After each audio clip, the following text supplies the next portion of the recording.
សួស្តីប្រិយមិត្តទាំងអស់គ្នាថ្ងៃនេះ admin នឹងមកបន្តសាច់រឿងយប់ខែអាសត់ដែលថ្ងៃមុនយើងមិនទាន់បានបញ្ចប់សាច់រឿងនេះនៅឡើយដូច្នេះកុំឲ្យខាតពេលយូរយើងទៅបន្តសាច់រឿងយប់ខែអាសត់នេះបន្តទៀតថានឹងមានរឿងអ្វីកើតឡើងបន្ទាប់អំពីរិទ្ធគាត់បានទម្លុះទ្វារចូលទៅនៅពេលដែលរិទ្ធគាត់បានទម្លុះទ្វារទៅទ្វារបើកដួលទៅឮសូរតែផាំងខ្ញុំចោលភ្នែកមើលទៅក្នុងបន្ទប់រួចភ្លាមខ្ញុំក៏ត្រូវទន់ខ្លួនមកសឹងតែបាត់ស្មារតីខ្ញុំរន្ធត់សំឡេងមកញ័រចម្រប់មើលសម្លឹងទៅបុរសម្នាក់ដែលខ្ញុំតែងតែគោរពស្រឡាញ់ហើយខ្ញុំបានហៅថាលោកពុកកំពុងតែធ្វើអ្វីត្រូវហើយគាត់គឺជាពុករបស់ខ្ញុំគាត់ឈរទាំងក្តៅពូថៅជាប់ដៃរួចមកខាងទៀតក្រសោបបោចសក់ក្បាលអ្នកម៉ែដែលហុំពេញទៅដោយឈាមក្បាលអ្នកម៉ែបានដាច់ចេញពីស្មាកាន់ជាប់ដោយដៃលោកពុកឈរសម្លឹងទាំងញញឹមសម្លក់ខ្ញុំរួចគាត់ក៏លើកពូថៅមកកាប់ក្បាលអ្នកម៉ែរហូតធ្លាយខួរចេញមកក្រៅខ្ទាតពេញពូខ្ញុំញ័រដូចជាកូនសត្វសឹងមិនជឿនឹងភ្នែកថាលោកពុកប្រព្រឹត្តរឿងបែបនេះសោះឡើយគាត់បោះចោលក្បាលដែលខ្ទេចរបស់អ្នកម៉ែទៅមួយឡែករួចលោកពុកក៏ដើរសម្ដៅមករកខ្ញុំមួយខ្ញុំរំកិលគូតថយក្រោយទាំងយំតែក៏ខំប្រឹងងើបឈររួចក៏ស្ទុះវឹងចេញទៅក្រៅបន្ទប់ចុះជណ្ដើរទៅជាន់ក្រោមភ្លៀងធ្លាក់មកខ្លាំងយប់ខែអាសត់នៃខែងងឹតសូនសុងពេលនេះក្នុងវិឡាសាកសពអ្នកបំរើត្រូវបានស្លាប់ដាច់ក្បាលដាច់ដៃពីខ្លួនពាសពេញវិឡាយ៉ាងរអាខ្ញុំរត់មកដល់ជាន់ក្រោមរួចក៏បំរុងស្ទុះចេញទៅរកទ្វារចេញដែលកំពុងតែបើកចំហចោលផ្លុងនោះឯងត្រូវតែងាប់គ្រួសារឯងត្រូវតែសងយើងវិញសំឡេងក្រលើធំដែលខ្ញុំរមែងចាំបានថានោះជាសំឡេងរបស់វិញ្ញាណបុរសចំណាស់ដែលនៅក្នុងវិឡានេះបានបន្លឺចេញមកយ៉ាងកាចសាហាវខ្ញុំលែងខ្វល់ពីអ្វីទៀតហើយធ្វើយ៉ាងណាត្រូវតែរត់ចេញពីវិឡានោះឲ្យបាននៅពេលដែលទ្វារវិឡាក៏បានបិទមកមួយទំហឹងរួចជើងរបស់ខ្ញុំក៏ត្រូវនរណាតាក់រហូតដួលព្រុសទៅលើឥដ្ឋបោកក្បាលទៅលើតុហើយឈាមហូររហាមដូចជាទឹកខ្ញុំផ្ដើមស្រវេស្រវាមើលអ្វីលែងឃើញតទៅទៀតហើយដោយក្បាលគិតតែពីចុកនិងឈឺមុខយ៉ាងខ្លាំងឈាមហូរស្រក់ចុះចេញពីក្បាលខ្ញុំដូចជាទឹកតែខ្ញុំក៏ព្យាយាមងើបឈរដើម្បីយករួចខ្លួនមិនចុះចាញ់សេចក្តីស្លាប់នោះឡើយបន្ទាប់មកខ្ញុំបានឮសំឡេងវិញ្ញាណនោះស្រែកថាឯងរត់មិនរួចទេណាអាវិតឯងត្រូវតែស្លាប់ទាំងពូជដូចជាឪឯងដាក់អំពើមកលើយើងឲ្យស្លាប់កូនប្រពន្ធយើងកាលពី10ឆ្នាំមុនវិញ្ញាណបុរសនោះបន្លឺមកប៉ុន្មានម៉ាត់វាក៏ស្រាប់តែធ្វើឲ្យខ្ញុំភ្ញាក់បើកភ្នែកមកធំជាខ្លាំងលោកពុកជាអ្នកដាក់អំពើនោះណានេះតើជារឿងអ្វីទៅខ្ញុំបាននិយាយទៅកាន់សំឡេងវិញ្ញាណនោះថាលោកចង់បានន័យថាម៉េចខ្ញុំព្យាយាមហើបមាត់សួរបករួចក៏រេភ្នែកមើលសម្លឹងទៅលោកពុកដែលកំពុងតែឈរកាន់ពូថៅធំនៅមុខខ្ញុំតាមពិតលោកពុកត្រូវខ្មោចបុរសនោះចូលទេតាព្រោះតែភាពច្រណែនវិញ្ញាណនោះក៏បាននិយាយទៅកាន់វុឌ្ឍថាព្រោះតែភាពច្រណែនយើងបានរាប់វាដូចជាមិត្តសម្លាញ់តែវាបែរជាដាក់អំពើយើងហើយឲ្យយើងសម្លាប់កូនប្រពន្ធយើងយ៉ាងសាហាវវាបានប្រមូលលុយនិងឯកសារទៅបង្កើតក្រុមហ៊ុនដែលទាំងនោះវាជារបស់យើងសឹងមិនជឿថាទីបំផុតវាក៏វិលមករកវិឡានេះវិញព្រោះតែភាពលោភលន់របស់វាការបកស្រាយទាំងប៉ុន្មានវាក៏ត្រូវបានលាតត្រដាងឡើងមកខ្ញុំសម្រក់ទឹកភ្នែកហាក់សឹងមិនជឿទៅលើរឿងដែលបានស្ដាប់ឮឡើយលោកពុកដែលខ្ញុំរមែងតែគិតថាជាមនុស្សល្អ បែរជាមនុស្សដែលហ៊ានធ្វើសំបីតែរឿងអាក្រក់បែបនេះព្រោះតែភាពច្រណែនលោភលន់អញ្ចឹងប្អូនស្រីអ្នកម៉ែខ្ញុំក៏ត្រូវតែប្រែមកคล้ายជាជនរងគ្រោះមកទាំងមិនបានសាងអ្វីបន្តិចទាល់តែសោះពេលនោះខ្ញុំយំកាន់តែខ្លាំង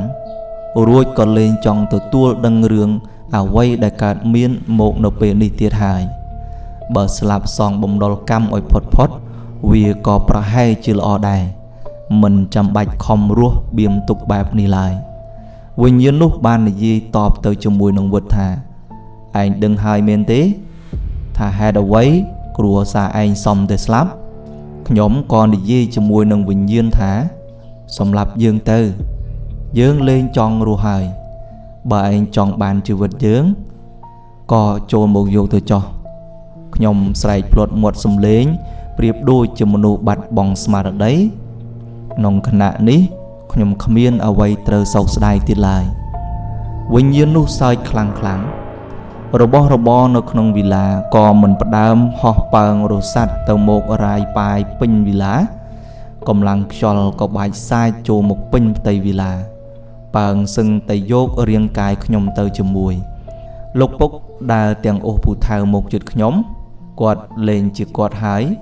ពេលនេះលោកពុកត្រូវបានវិញ្ញាណកំណាចនោះគ្រប់គ្រងពេញទាំងអស់ទៅហើយខ្ញុំលេងកម្រើករាងកាយអង្គុយថ្មឹងមួយកន្លែងយល់ព្រមទទួលយករឿងគ្រប់យ៉ាងដែលកើតឡើងបំរុងនឹងកើតឡើងទៀតហើយទីបំផុតនៅខណៈពេលដែលលោកពុកដើរមកជិតខ្ញុំហើយនោះលោកពុកក៏បានយាពូថៅឡើងមកលើអស់មួយទំហឹងពូថៅស្រាប់តែយាទៅកាត់ក្បាលរបស់លោកពុករហូតរមៀលធ្លាក់មកដល់ដីក៏បែកឈាមដូចជាភ្លៀងខ្ញុំបើកភ្នែកទាំងសម្លឹងមើលទៅសាកសពលោកពុកដែលកំពុងតែដេកស្លាប់ទាំងដាច់ក្បាលពីស្មារួចក្បាលរបស់គាត់កំពុងតែរមៀលមកជិតរាងកាយរបស់ខ្ញុំយំទាំងទាញយកក្បាលពុកមកអោបជាប់ទ្រូងខ្ញុំមិននឹកស្មានឡើយថាត្រឹមតែមួយពព្រិចភ្នែកខ្ញុំបែរជាត្រូវបាត់បង់មនុស្សសំខាន់ដល់ទៅ3នាក់ចេញពីជីវិតខ្ញុំបែបនេះពេលនេះយើងទូទាត់រួចរាល់ហើយឯងឆាប់ចេញពីវិឡាយើងចុះយើងនឹងមិនយកទោសបីអីពីឯងទៀតឡើយវិញ្ញាណនោះបាននិយាយទៅកាន់វុឌ្ឍដូច្នេះវុឌ្ឍក៏បាននិយាយតទៅវិញថាខ្ញុំលេងខ្វល់គិតតែពីយំទាំងបាត់បង់អស់សតិក្បាលលោកពុកត្រូវបានទៅត្រឹមលើខ្លួនរបស់ខ្ញុំអង្គុយស្ងៀមស្ងាត់ហាក់លេងចង់ដឹងលឺអ្វីមកតទៅទៀតហើយពី1ម៉ោងទៅ1ម៉ោងទីបំផុតពន្លឺព្រះអាទិត្យក៏រះឡើងមកបន្លឺពេញវិឡាសាកសពជាច្រើនត្រូវបានសម្លាប់រង្គាលយ៉ាងអាសោចខ្ញុំនៅតែអង្គុយកាន់ក្បាលលោកពុករួចក៏ចោលភ្នែកមើលទៅសាឡុងពួរថ្នោតទាំងមិនបានដាក់ភ្នែកកំហឹងក៏កើតចេញពីចិត្តខ្ញុំមកភ្លាមខ្ញុំស្ទុះវឹងរត់ទៅចាប់ទាញពូថៅរួចក៏កាន់យកកាប់សាឡុងរហូតខ្ទេចគ្មានសល់ខ្ញុំស្រែកខ្ញុំជេរអស់ពីចិត្តខ្ញុំមិនខុសពីមនុស្សឆ្កួតនោះឡើយចាប់លើកដៃមកខាងរំពេចនោះសំឡេងប៉ូលីសក៏បានស្រែកឡើងមកទាំងមានកំភ្លើងលើកភ្ជង់មករកខ្ញុំសើចកិលដូចជាមនុស្សឆ្កួតហាក់មិនខ្ចីខ្លាចសំបីតែប៉ូលីសខ្ញុំទម្លាក់ពូថៅចុះលើឥដ្ឋលន់សំឡេងខ្លាំងមិនបងអង្គប៉ូលីសក៏បានចូលមកចាប់វាយខ្នោះដៃខ្ញុំប្រៀបដូចជាខ្ញុំជាជនអូក្រិដ្ឋមនុស្សម្នាជាច្រើនបានស្ទុះមើលរួចក៏ត្រូវរត់ចេញទៅក្អួតនៅខាងក្រៅគ្រប់គ្នាប៉ូលីសរុញខ្ញុំដើរចូលទៅក្នុងឡានតែខ្ញុំក៏អាចឮនៅសំឡេងនានាខ្សឹបខ្សៀរបស់វងមនុស្សទាំងនោះដែលមើលសម្លឹងមកខ្ញុំទាំងនិយាយតិចថានឹងឬអាឃាតកសម្រាប់ម្ដាយឪពុកឯងពិតជាតិរិឆានមែនពាក្យឃាតកតិរិឆានខ្ញុំស្ដាប់ឮយ៉ាងពេញមាត់គ្រប់គ្នាកំពុងតែគិតខុសមកលើខ្ញុំទៅហើយថាខ្ញុំគឺជាឃាតកជាមនុស្សអាក្រក់ក្នុងក្រសែភ្នែកគ្រប់គ្នាប៉ុន្តែពេលនេះខ្ញុំក៏គ្មានអ្វីត្រូវបកស្រាយទៀតដែរ បើទោះជាខ្ញុំសារភាពថាខ្មោចជាអ្នកសម្លាប់ក៏នៅតែគ្មានអ្នកជឿដូចតែគ្នាទេបើបំណាច់តែជីវិតខ្ញុំធ្លាក់ដល់សូន្យបែបនេះទៅហើយក៏បណ្ដោយវាឲ្យរលាយទៅរហូតចុះចាប់ពីយប់ខែអាសត់មួយនោះមកខ្ញុំណាវិតក៏ប្រែคล้ายជាជនល្បីឈ្មោះពេញក្នុងប្រទេសរឿងរ៉ាវសោកនាដកម្មដ៏រន្ធត់ដែលកើតឡើងនាភូមិជើងព្រៃក្នុងឆ្នាំ1965ដោយកូនប្រុសច្បងនៃគ្រួសារចំនួនខ្សែធនបានប្រែคล้ายជាឃាតករសម្លាប់អ្នកផ្ទះព្រោះតែគេជឿថាត្រូវអំពើធ្មប់ដែលរឿងនេះក៏ប្រែคล้ายជារឿងឃាតកម្មដ៏ល្បីបំផុតពេញភូមិជើងព្រៃនិងផ្ទៃប្រទេសទាំងមូលផងដែរវិឡាមួយខ្នងនោះក៏ត្រូវបានបិទចោលរួចក៏គ្មាននរណាហ៊ានចូលទៅក្នុងវិឡានោះទៀតដែរដោយអ្នកភូមិជើងព្រៃតែងតែនិយាយមុខថាខ្មោចតៃហោងនៅក្នុងវិឡានោះមុខលងគឺលងសាហាវក្រៃលែងដោយសារតែ